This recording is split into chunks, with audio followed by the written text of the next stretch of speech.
Thank you for this opportunity to talk about ICL.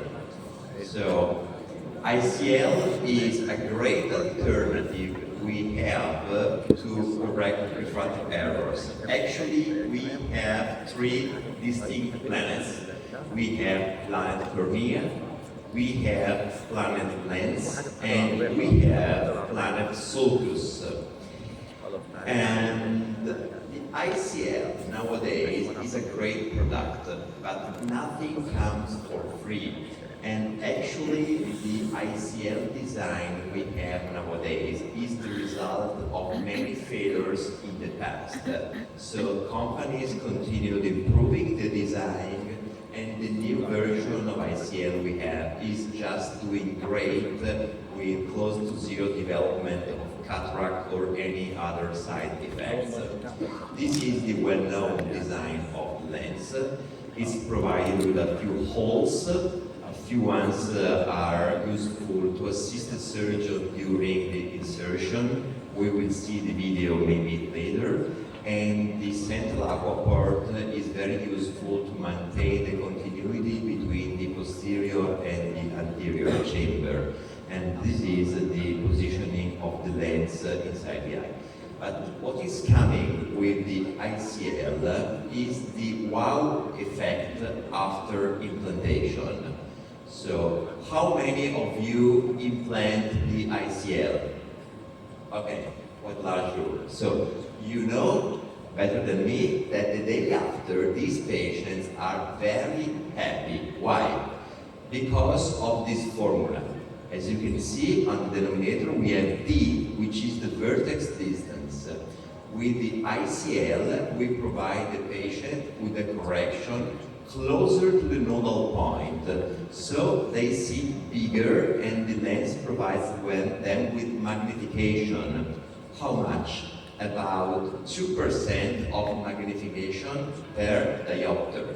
So if the prescription is 10 diopters, they see 20% larger. If the prescription is 15 diopters, measured with a phoropter, they see 30% larger, which is a lot. And this explains the wow effect they have the day after. Not to forget is also the dimension of the optical zone of the ICL, which is positioned behind the iris. So if we want to take into consideration the corneal plane, we need to multiply the optical zone of the ICL by a factor of 1.26. Important is also to underline the safety of the ICL. So Luis Arebola Velasco did a nice study where patients were implanted with ICL only in one eye. The other eye was used as a control, and the ICL implantation did not lead to any retinal detachment, which is quite obvious in contrast to cataract surgery because we don't have the volumes exchange present in cataract surgery. So the ICL is an additive procedure, so we maintain the accommodation which is already present in the crystalline lens and is more advantageous for IOL power calculation because we do not affect the refractive power of the cornea. And last but not least, the placement is discrete, mostly thanks to the low refractive index of the ICL. It's completely invisible from outside. And since the patients seeking spectral independence are young, they pay attention to these phenomena. So it's not like the vast majority of the IOL with no glimpse effect. So this is the ICL placed in the eye, and as you can see, the aqua port is not always in the center of the pupil, but it doesn't matter. So this is a perfectly positioned ICL, and here, just a few minutes after implantation, you can see how well the aqua port is flowing. You can see the cells after implantation and the movement of the aqueous between the posterior and the anterior chamber.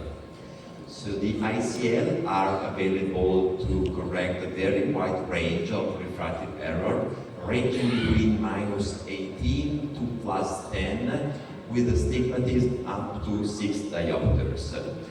A very important point when you order your ICL is to pay attention to the BVD, the base vertex distance, because if we are dealing with a large prescription, it changes a lot.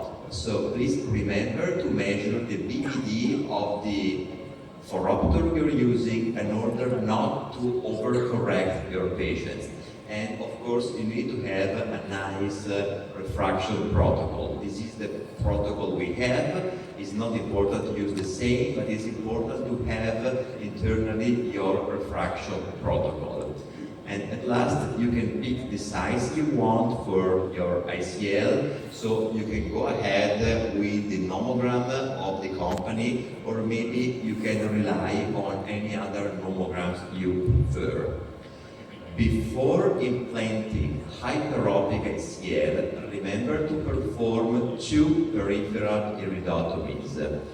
Be sure to make 2 90 degrees apart, so in case one is blocked by the rotation of the ICL, the other one, which is 90 degrees apart, is still open.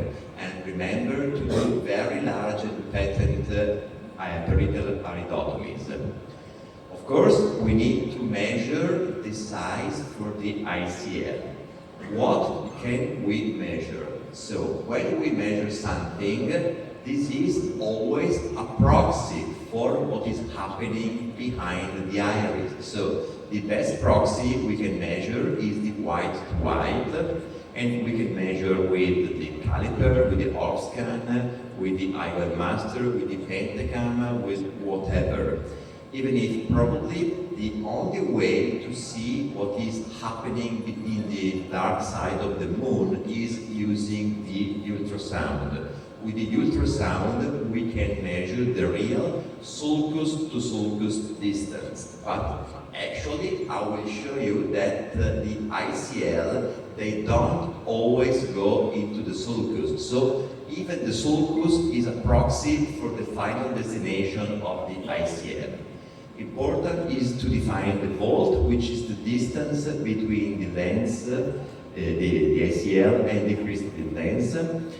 And they come also with toric versions that are almost perfectly aligned. So maybe we can quickly see a video of the implantation of the ICL. So it's just like a regular intraocular procedure, like a cataract. We start with a couple of paracenteses, at least at the beginning during the learning curve. It's very much recommended to have a couple of paracenteses because just in case you can need the second one. So it's 1 and 2. And we usually stay very in the periphery, so some bleeding is welcome, because these patients are young and some bleeding is helping in a good healing of the side incisions and of the main port. The main incision is 3 millimeters, while the side ports are 1.2 millimeters.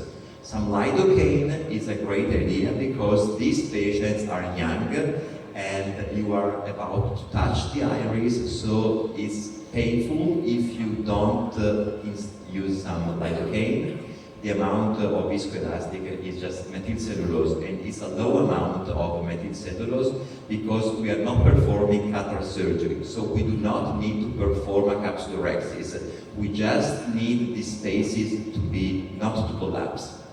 So we perform the main incision and then we inject the lens in a very slow and controlled fashion in order to be ready to rotate or counter-rotate our hand just in case it's needed. So once the lens is inside the eye with a spatula, we gently position the 4 feet under the iris in the posterior chamber, and the surgery is done.